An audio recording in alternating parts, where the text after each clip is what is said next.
واتحيا دوما حسن يحي الشيخ محمد عبد أمال شيخ waxaa jirto in ay wanaagsan tahay in la akhriyo bisha Ramadaan ee Quraanka Kariimka maalmihii ugu dambeeyay waxa socday in ay soo baxday wax la yiraahdo Quran Challenge ama tartan lagu sameeyo dhanka Quraanka Kariimka oo ay sameeyaan bahda fanaaniinta Soomaalida ayadoo la soo dhigayo baraha bulshada ay ku kulanto qaybaheeda kala duwan kuwaas oo isugu jira rag iyo dumar lana akhrinayo Quraankaasi aayadaha qaarkood si khaldan ba loo akhriyo ama aan wanaagsanayn Quran Challenge waxa la yiraahdo ama tartankaasi ku aadan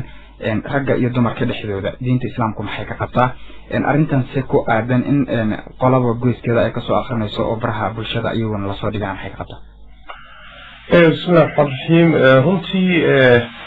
sawiradaasi wax kamida waan arkay fanaaniinta ay sameynayaan Soomaalida qiyaastayda waxa weeye waa jees iyo quraankii oo ku ciyaarayaan quraanka marka la akhrinayo qaab buu leeyahay marka lagu tartamayo qaab buu leeyahay usluub buu leeyahay aadaab buu leeyahay qadarin buu leeyahay waa ilaahay hadalkiisa tabaaraka wa tacaala waa shay muslimiinta oo dhan kooxahooda kala duwan qadarin iyo qiimeyn ku leh in ilaahay aayaadkiisa marka lagu jeesto oo ruux isagoo akhrinayo ciyaaro oo isrido oo aayadihii jajabiyo oo fanaanadii iyadoo qaawan ay waxbaan tartamaya tiraahdo oo waa uun badweyntii dambiyada ahaa ay fanaaniintu ku dhex jireen unbay mid ka weyn soo galeen oo shaytaankii waa meel kale u sii jiiday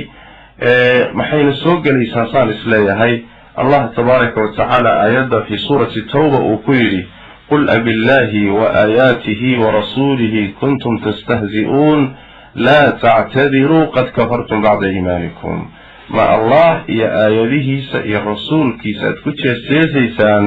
وحبها عذر دارنين واد قالوا دين إيمان كذب آيات دين تكبح دين واد قالوا دين بالليل وحيانا وحاجر مقدسات ووين وأن تستيس إعيار أنجليكا القرآن تشالنجي